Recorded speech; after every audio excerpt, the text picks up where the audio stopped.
Mary కుట్టి, మనం కొంచెం వాకింగ్కి వెళ్దామా? ఈరోజు ఫాదర్, నేను టైర్డ్గా ఉన్నాను, మనసు బాధగా ఉంది. అన్నీ సర్దుకుంటాయి. మనసు శరీరానికంటే ముందుగానే టైర్డ్ అయిపోతుంది. స్ట్రేంజ్గా ఉంది కదా ఫాదర్. నీకు మళ్ళీ నీ ఊరు వెళ్ళాలని ఉందా? అలా ఎందుకు వెళ్ళిపోతాను ఫాదర్? సాధిస్తాను. ఏదో ఒక దారి ఉంటుంది. It's just a matter of time. లక్ష్యం నెరవేరాలంటే అక్కడే ఆగిపోకూడదు, ముందుకు సాగాలి. నువ్వు రా, నేను చెప్తాను. రా. ఎఫ్ఎంలో ఒక కొత్త ప్రోగ్రాం ప్రారంభిస్తున్నాను. ఆ విషయం గురించి నీతో మాట్లాడడానికే నేనిప్పుడు వచ్చాను. చెప్పండి ఫాదర్, నేనేం చేయాలి? ఈ చుట్టుపక్కల ప్రాంతాల్లో ఉన్న ఒకే ఒక్క ఎఫ్ఎం మందే కదా. ఇప్పుడు శ్రోతలు కూడా బాగా పెరిగారు. ఒకసారి నేను నీతో చెప్పాను, హ్యాపీనెస్ అవర్. జీవితంలో సుఖం, దుఃఖం, సంతోషాలు అన్నీ షేర్ చేసుకునే ఒక ప్రోగ్రాం. చాలా మంచి కాన్సెప్ట్ ఫాదర్. నువ్వు ఈ షోకు హోస్ట్గా ఉంటావా? ఎదుటి వాళ్లను అర్థం చేసుకునే మనసు నీకుంది. ప్రస్తుతానికి ఈ ప్రోగ్రాం నువ్వే చేస్తున్నట్టుగా ఎవ్వరికీ తెలియనివ్వకు. అప్పటికి సమస్య ఉంటుంది. నిన్న రాత్రంతా నా కోసం ఆలోచిస్తూ క్రియేట్ చేసిన షోనా ఫాదర్? అవును. ఒక్కో ఆలోచన ఒక్కో విజయానికి మెట్టవుతుంది. అదే జీవితం. ముందు నీ గొంతుని శ్రోతల్ని మెచ్చుకోనివ్వు. నువ్వు పాడిన జింగిల్ హిట్ అయింది కదా, ఇది కూడా హిట్ అవుతుంది. కానీ కొత్తగా ఒక పేరు కావాలి. నేను పేరు అనుకున్నాను, ఆర్జే ఏంజెల్. నీ రెండో జన్మలో మాతుకుట్టి అనే పేరును మార్చి నీకు మేరీ కుట్టి అని నేనే కదా పెట్టాను.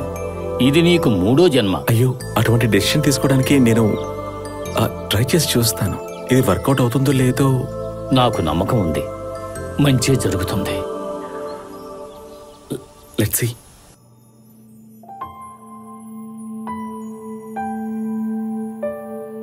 గుడ్ మార్నింగ్, నేను ఆర్జే ఏంజెల్. హ్యాపీనెస్ హౌస్కి అందరికీ స్వాగతం పలుకుతున్నాం. Okay father. Good start.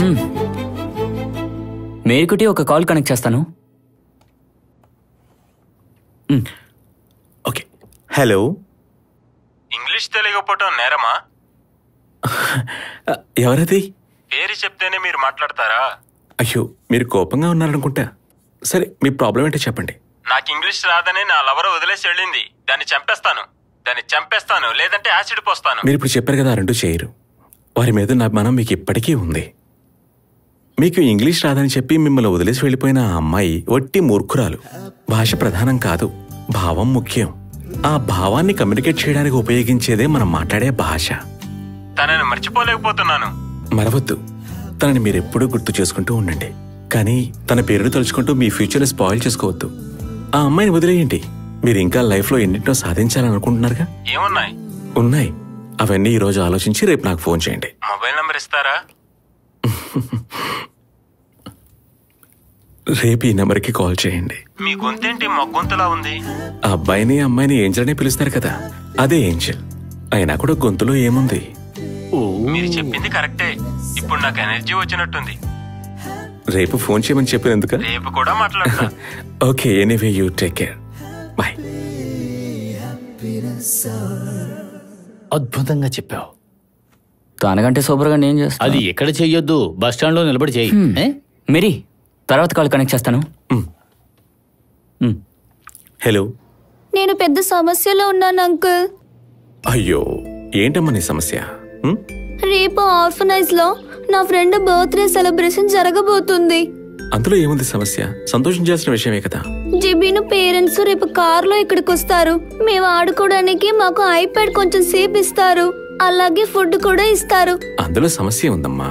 వాళ్ళు తిరిగి వెళ్ళేటప్పుడు అవన్నీ తీసుకుని వెళ్తారు కదా. రాత్రంతా ఏడుస్తూనే ఉంటాను. ఒక్కొక్కసారి నాకు జిబిన్ అంటే చాలా కోపం వస్తుంది. నాకెవ్వరూ లేరని అనిపిస్తుంది. అలా ఎప్పుడూ అనుకోకూడదు. నేను నిన్ను అర్థం చేసుకోగలుగుతాను. అలాగే జీవన్ పేరెంట్స్ కూడా నిన్ను బాగా అర్థం చేసుకుంటారు. నువ్వు వీటి గురించి ఆలోచించి బాధపడకు. నీకు వీలైనంతగా నువ్వు చదువుకొని అందరితో ఆడుకుంటూ హ్యాపీగా ఉండాలి. కళ్ళు మూసుకో తల్లి.